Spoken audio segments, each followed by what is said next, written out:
नमस्कार, देश विदेश की खबरों में आपका स्वागत है। मैं हूं आपके साथ आकांक्षा मिश्रा। खबरों का रुख करेंगे, उससे पहले नजर डालेंगे हेडलाइंस पर। प्रधानमंत्री मोदी 4 दिन के विदेश दौरे पर शुक्रवार सुबह वे इटली की राजधानी रोम पहुंचे। कांग्रेस महासचिव और यूपी प्रभारी प्रियंका गांधी मिशन 2022 को लेकर एक्टिव।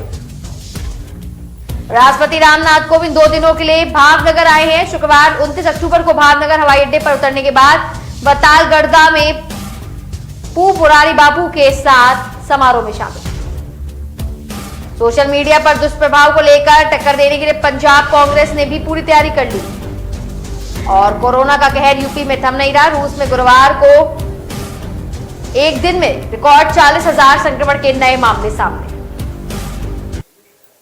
तो पीएम मोदी दिन के विदेश दौरे पर हैं, 4 दिन के, और शुक्रवार सुबह वे इटली की राजधानी रोम पहुंचे हैं। 29 से 31 अक्टूबर दोपहर तक वह इटली में ही रहेंगे। यहां से G20 समिट में हिस्सा लेंगे। इसके बाद प्रधानमंत्री ग्लासगो पहुंचेंगे। यहां COP26 क्लाइमेट चेंज समिट में शिरकत करेंगे। इटली यात्रा के दौरान प्रधानमंत्री वेटिकन सिटी जाकर पॉप फ्रांसिस से भी मुलाकात कर सकते हैं। G20 की पहली मीटिंग वास्तव में पिछले साल यानी 2020 में होनी थी, लेकिन कोरोना के चलते इसे टाल देना पड़ा। अब यह इटली के रोम में होगी। प्रधानमंत्री 31 अक्टूबर दोपहर तक रोम में रहेंगे। इसके बाद ग्लासगो रवाना हो जाएंगे। G20 को वर्ल्ड इकोनॉमी इंजन भी कहा जाता है। यह इस ग्रुप की 8वीं मीटिंग होगी। इस बार की थीम है पीपुल, प्लैनेट एंड प्रॉस्पेरिटी। 4 मुख्य मुद्दों पर विचार होगा। इसमें महामारी से रिकवरी और जलवायु परिवर्तन मुख्य मुद्दे होंगे। यह भी माना जा रहा है कि मोदी इटली के प्रधानमंत्री मोरिया दागरी से मुलाकात कर सकते हैं। इटली के दौर पर प्रधानमंत्री कैथोलिक क्रिश्चियंस के सबसे बड़े धर्मगुरु पॉप फ्रांसिस से भी मुलाकात कर सकती है।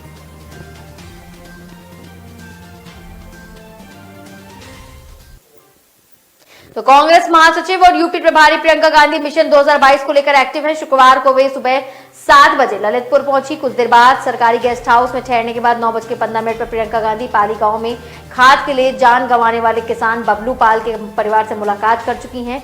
यहां 3 अन्य किसानों के परिवार भी मौजूद थे, जिन्होंने खाद के लिए अपनी जान गंवाई थी। प्रियंका ने यहां एक कमरे में बैठकर पीड़ित परिजनों का उनका दर्द जाना। अपनी पीड़ा बताते हुए मृतक भोगी रामपाल की बेटी सविता बेहोश हो गई तो प्रियंका ने उसे अपने हाथ से गिलास से पानी पिलाया। सविता ने बताया था कि उसके परिवार पर 4 लाख का कर्ज है। इसके बाद प्रियंका ने सभी किसान परिवारों ने आर्थिक संकट की बात कही तो उन्होंने सभी को 5-5 लाख की आर्थिक मदद देने पर भरोसा दिया है।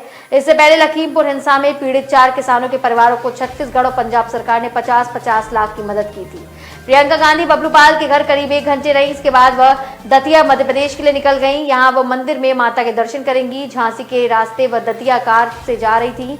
और ललितपुर में अब तक 4 किसानों की भी मौत हो चुकी है। ये भी सभी खाद न मिलने से परेशान हैं। 2 किसानों की लाइन में लगने के दौरान बीमार होने से मौत हो गई तो एक ने फांसी लगा ली। 1 हफ्ते से हर किसान आक्रोश में जताकर अपनी नाराजगी जाहिर कर रहा है। राष्ट्रपति रामनाथ कोविंद 2 दिन के लिए भावनगर आए हुए हैं। शुक्रवार 29 अक्टूबर को भावनगर हवाई अड्डे पर उतरने के बाद वह तालगढ़दा में पू मुरारी बाबू के साथ समारोह में शामिल होंगे, तो उसका अनावरण भी किया जाएगा। राष्ट्रपति 29 अक्टूबर को सुबह 10:50 पर हवाई मार्ग से भावनगर हवाई अड्डे पहुंचेंगे। हेलीकॉप्टर से महुआ के लिए रवाना होंगे। दोपहर को तालगढ़दा स्थित मुरारी बापू के आश्रम में जाएंगे। दोपहर कैलासा गुरुकुल महुआ प्रस्थान में जाएंगे। बता दें कि भावनगर निगम स्थित 2458 WDS के एक प्रधानमंत्री आवास योजना के तहत लाभार्थियों के आर्थिक मदद के कमजोर वर्गों को आवास आवंटन के लिए कंप्यूटरीकृत ड्राफ्ट और उपरोक्त कार्य को पूरा करने के लिए मुख्यमंत्री द्वारा 7 जून 2017 को किया गया था। इस योजना के तहत 9 अलग-अलग राज्यों में और अलग-अलग जगहों पर आवास का निर्माण किया गया। इससे पूर्व इस योजना के अंतर्गत 6 स्थानों पर कुल 804 आवासों का लोकार्पण, हितग्राहियों को आवासों का आवंटन किया गया है। टीपी योजना संख्या 8 रूबा के तहत भावनगर में कुल 1078 मकान बनकर तैयार हुए हैं। इन आवासों के लाभार्थियों को कोविड-19 की स्थिति को देखते हुए सरकार के दिशा निर्देशों के अनुसार भारत के राष्ट्रपति रामनाथ कोविंद द्वारा भावनगर आने की संभावना है। समारोह में पहली रिबन काटने वाली पट्टिका का अनावरण भारतीय राष्ट्रपति रामनाथ कोविंद करेंगे। इसके बाद भी पूरे राज्य में आवास में संचालन पर एक प्रस्तुति दी जाएगी। 5 सांकेतिक लाभार्थियों को आवास की चाबियां सौंपी जाएंगी। भावनगर में रात बिताने के बाद वह शनिवार 30 अक्टूबर को सुबह 10:25 पर वायुसेना की उड़ान भरकर भावनगर से दिल्ली के लिए रवाना होंगे।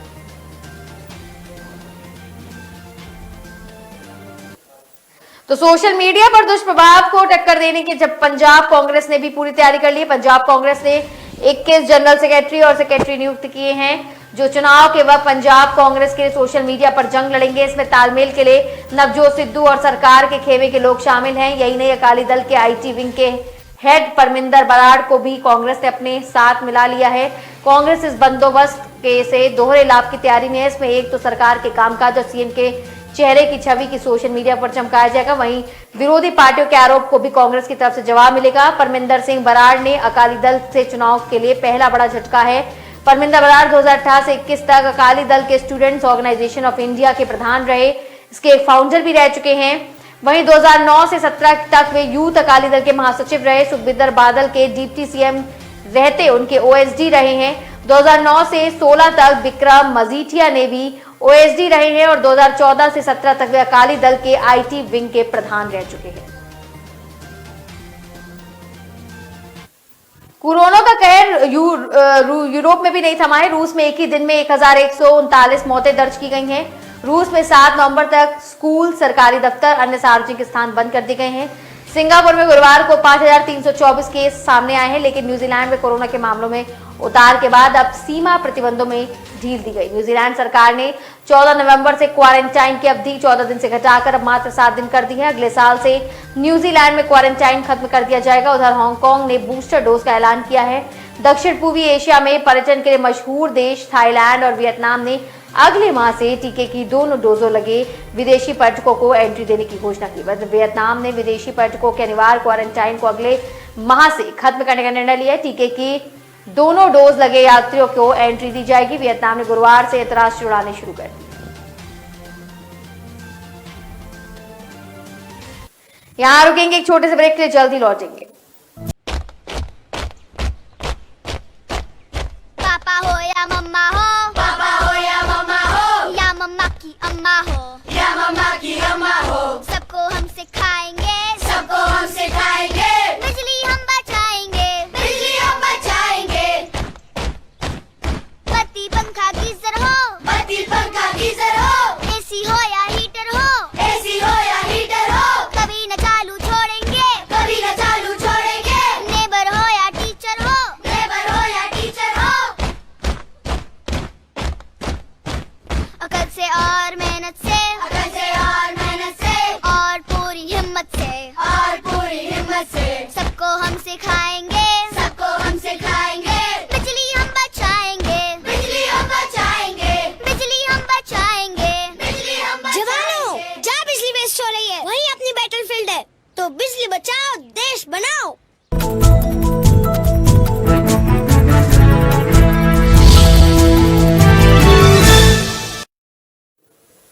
ब्रेक के बाद आपका फिर से स्वागत है। बता दें, मोदी सरनेम के लोगों को चोर करने के विवादित बयान पर सूरत कोर्ट में सुनवाई चल रही है। राहुल गांधी से पहले हुई सुनवाई में गुनाह कबूल करने से इनकार कर चुके हैं। मोदी सरनेम मामले में कांग्रेस नेता राहुल गांधी की आज यानी शुक्रवार को सूरत कोर्ट में पेशी है। अप्रैल 2019 में की गई विवादित टिप्पणी पर मनहानि मामले में मुख्य न्यायिक मजिस्ट्रेट NN दवे ने उन्हें तलब किया है। इस दौरान 2 गवाहों के बयान दर्ज किए गए थे। इससे पहले इस मामले में अक्टूबर 2019 में हुई सुनवाई के दौरान राहुल गांधी ने अदालत में अपना जुर्म स्वीकार करने से इनकार कर दिया था। राहुल गांधी के वकील किरीट पानवाला का कहना है कि वह दोपहर 3 बजे से शाम के 6 बजे तक कोर्ट में पेश हो सकते हैं। राहुल गांधी की ओर से चुनाव प्रचार के दौरान मोदी सरनेम वालों को चोर कहकर संबोधित करने वाले आपत्तिजनक टिप्पणी पर गुजरात में बीजेपी विधायक पुर्णेश मोदी द्वारा मामला दर्ज कराया गया। इस मामले में पहले भी कई बार सुनवाई हो चुकी है। पुर्णेश मोदी वर्तमान में गुजरात सरकार के मंत्री हैं। भूपेन पटेल सरकार में उनके पास सड़क एवं भवन परिवहन, नागरिक उड्डयन और पर्यटन तथा तीर्थ विकास विभाग का प्रभार है। बीते 24 घंटों में 36 अंकों की बढ़ोतरी के साथ खराब श्रेणी में रही दिल्ली की हवा। वहीं पहाड़ों पर बर्फबारी का दौर भी शुरू होने से ठंड का एहसास बढ़ रहा है। मौसम विभाग की माने तो अगले 2 सप्ताह के भीतर करवट ले सकता है मौसम। दिल्ली एनसीआर में पराली समेत अन्य तत्व लगातार हवा की गुणवत्ता को बिगाड़ रहे हैं। बीते 24 घंटों में दिल्ली की हवा 36 अंकों में बढ़ोतरी के साथ औसत वायु गुणवत्ता सूचकांक 278 दर्ज की गई है। इससे एक दिन पहले 232 दर्ज की गई थी। वहीं एनसीआर में गुरुग्राम को छोड़कर सभी शहरों की हवा भी खराब श्रेणी में उच्चतम स्तर में दर्ज है। अगले 24 घंटों में हवा की स्तर बढ़कर बहुत खराब श्रेणी में दर्ज हो सकती है। बीते एक दिन में पड़ोसी राज्यों में 502 पराली जलाने की घटनाएं दर्ज की गई हैं। इससे उत्पन्न वाली पीएम यानी 2.5 तत्व की प्रदूषण में 19% हिस्सेदारी की गई है। 10 का स्तर 234 व PM 2.5 112 माइक्रोग्राम घन मीटर की ओर से दर्ज किया गया है। बता दें कि पश्चिम दिशा से आने वाली हवाओं के कारण पराली का धुआं दिल्ली NCR में पहुंच रहा है और अगले 24 घंटों में हवा का स्तर बिगड़कर बहुत खराब श्रेणी में दर्ज किया जा सकता है। रायपुर के मौदापारा इलाके में दुर्गा कॉलेज के स्टूडेंट्स चाकूबाजी की घटना का शिकार हो गए हैं। यहां लड़कों के दो गुटों के बीच पार्टी के दौरान मारपीट हो गई है। इस कदर बड़ी गुटबाजी हुई है कि बदमाशों ने कुछ ही देर में मर्डर की प्लानिंग तक कर डाली। ये वारदात रायपुर के सिटी SP ऑफिस से चंद कदमों की दूरी पर हुई। सरेआम चाकूबाजी के बाद 3-4 युवक बड़े आराम से लोगों की आंख के सामने से फरार हो गए।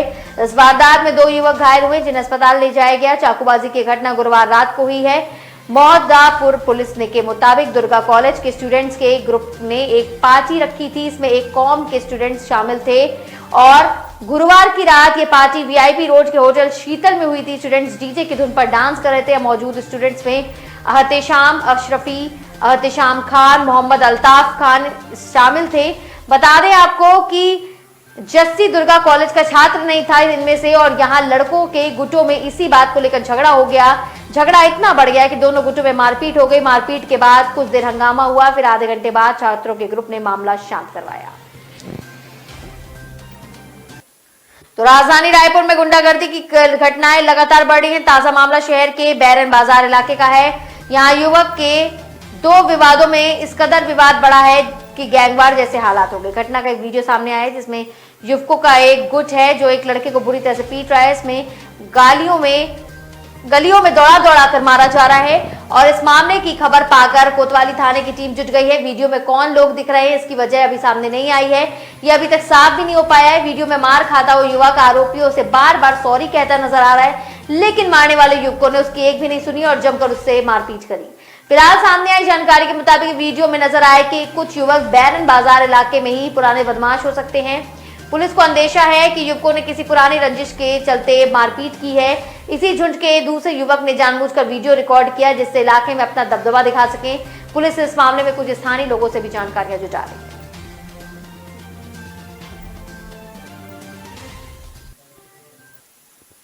महाराष्ट्र सरकार में मंत्री और NCP के नेता नवाब मलिक शुक्रवार को एक बार फिर मीडिया के सामने आए और क्रूज ड्रग्स केस को लेकर नए खुलासे किए। मलिक ने कहा क्रूज पर हुई पार्टी के दौरान दाढ़ी वाला शख्स फैशन TV का इंडिया हेड काशिफ खान है। मलिक ने आरोप लगाया कि काशिफ खान ड्रग पार्टी आयोजित करने के साथ पोर्नोग्राफी और सेक्स रैकेट भी चलाता है।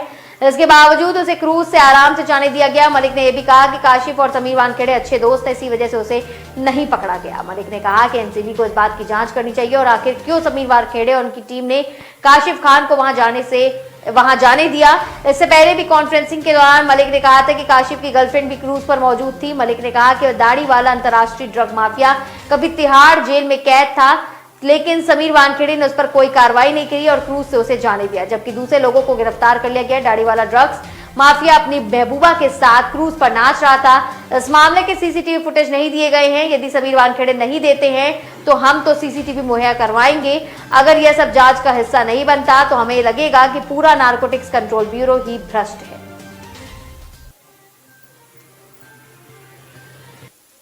यहाँ वक्त तो चला एक और छोटी सी ब्रेक का, जल्दी लौटेंगे। न ऐश का न द्वेष का, यह दंगल है देश का। सुलगती समस्याओं के झुलसते सवालों का होगा दंगल देश का। प्रशासन के प्रश्नों को लेकर होगा दंगल देश का। शिक्षा, स्वास्थ्य, समाज, कानून और व्यवस्था के आज क्या है हालात। सोमवार से शुक्रवार रोज रात 8 बजे जलपा क्षत्रिय के साथ दंगल देश का।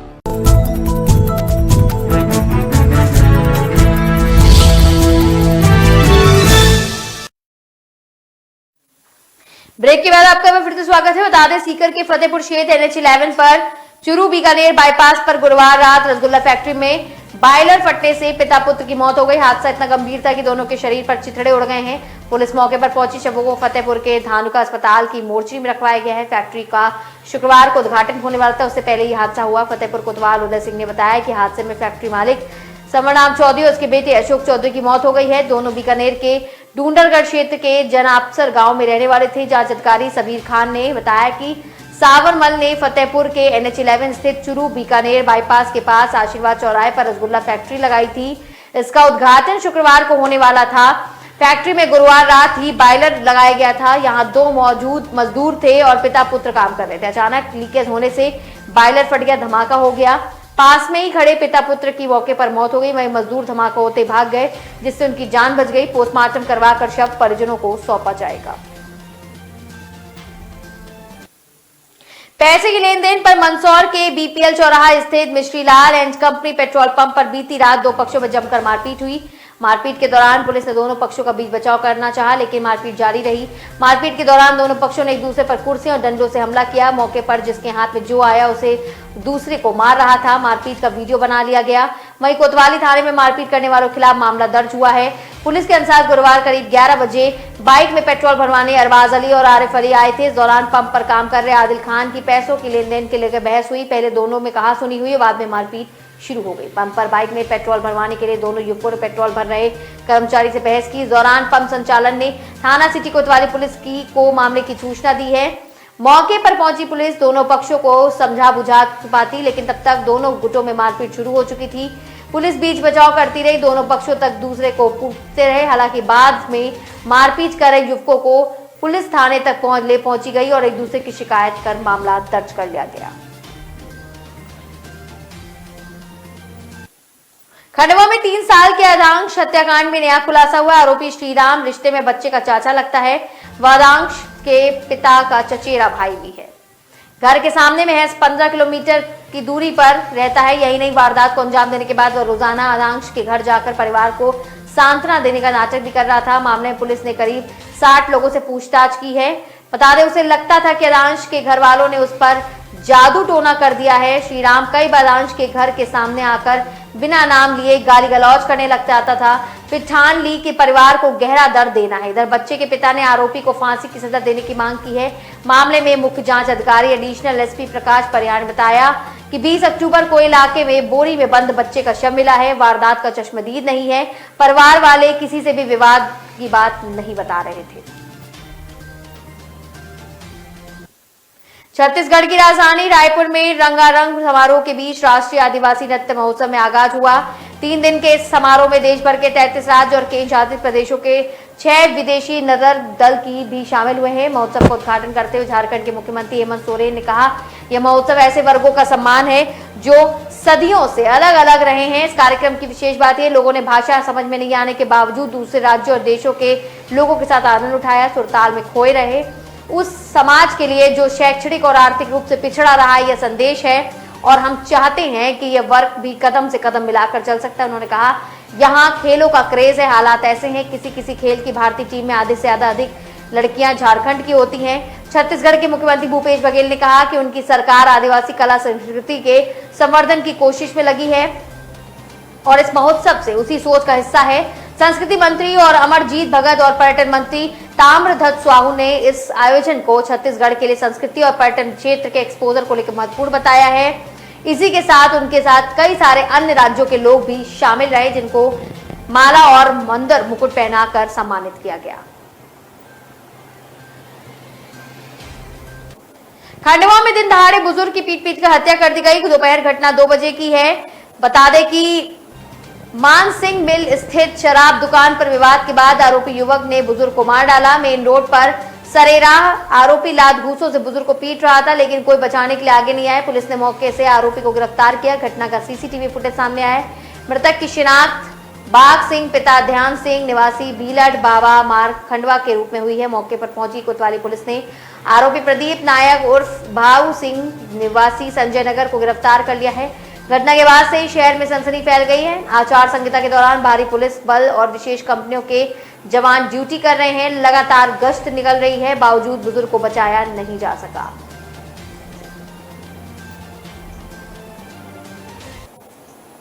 तो इस बुलेटिन में फिलहाल के लिए इतना ही। आगे की तमाम खबरों के लिए आप देखते रहे के न्यूज नेशनल।